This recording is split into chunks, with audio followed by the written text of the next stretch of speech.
এই মহিলা এখনো ভাবে দেশের মানুষ তাকে ভালোবাসে। দিল্লিতে তার স্টেটমেন্ট থেকে বোঝা যায় যে কি ঘটেছে বাংলাদেশে ওর কোনো ধারণা নাই।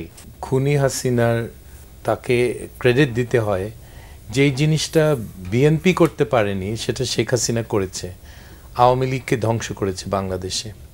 এই দলটা বাংলাদেশে বিলুপ্ত হয়ে যাবে এবং আমার মনে হয় না 50 বছরে তাদের মাথা তোলার কোনো ক্ষমতা থাকবে। তারা যা করেছে এই 16 বছরে, এটা মানুষের মনে থাকবে, অনেক দিন মনে থাকবে।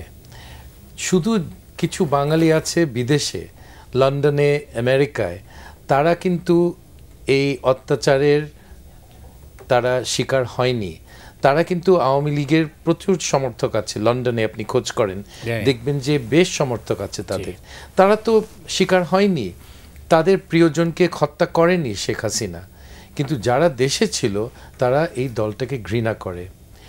আমি আপনাদেরকে চ্যালেঞ্জ করছি, আপনাদের দাদা, বাবা, চাচা তারা মুসলিম লীগ ছাড়া কোনো দল চিনত না। এই একটা দলের তারা অনুসারী ছিল এবং মুসলিম লীগের 15 নম্বর নেতার নাম, পদবি সব কিছু তারা জানতো। ওকে, কিন্তু এই মুহূর্তে আমাকে বলেন মুসলিম লীগের সাধারণ সম্পাদক কে, নাম জানেন আপনি? বলতে পারবেন না। মুসলিম লীগের সভাপতি কে, আপনি নামটা বলতে পারবেন না। আওয়ামী লীগের সম্বন্ধে এরকম একই অবস্থা দাঁড়াবে। 20 বছর পরে আমাদেরকে জিজ্ঞেস করতে হবে, আচ্ছা আওয়ামী লীগের সাধারণ সম্পাদক কে যেন?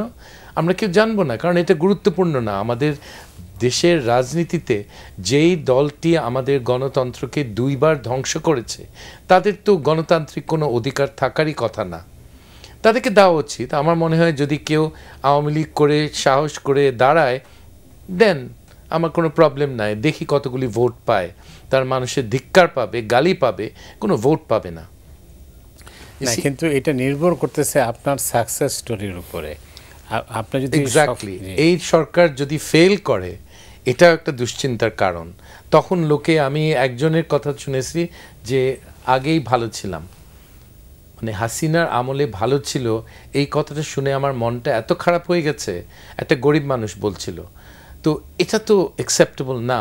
তো এই সরকারের সাথে আমাদের সবার, আমাদের অস্তিত্ব জড়িত। এই সরকারের ফেলিয়ার হলো আমাদের ফেলিয়ার, এদের ব্যর্থতা আমি পার্সোনালভাবে নিচ্ছি।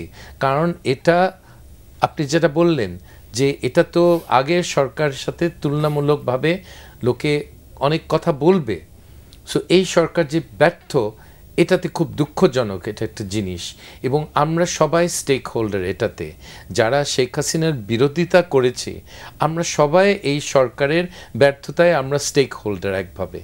সো আমি খুব চিন্তিত যে শেখ হাসিনার দল গণতন্ত্র ধ্বংস করলো, তার বাপ গণতন্ত্র ধ্বংস করলো, দেশকে একটা দুর্ভিক্ষ উপহার দিয়েছিলেন। তো তাদের যে মানুষ কতটুকু ঘৃণা করে শেখ হাসিনার কোনো ধারণা নাই।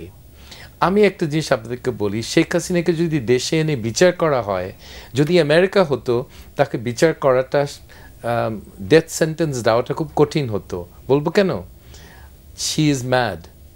তাকে ম্যাডনেসের কারণে তার উপরে আপনি ডেথ সেন্টেন্স, ফাঁসির আদেশ দিতে পারবেন না, কারণ মহিলার সুষ্ঠু মস্তিষ্কের না, তার মাথাটা খারাপ আছে। এই মহিলা এখনো ভাবে দেশের মানুষ তাকে ভালোবাসে। দিল্লিতে তার স্টেটমেন্ট থেকে বোঝা যায় যে কি ঘটেছে বাংলাদেশে ওর কোনো ধারণা নাই। আমি ওনার সাথে কথা বলেছি।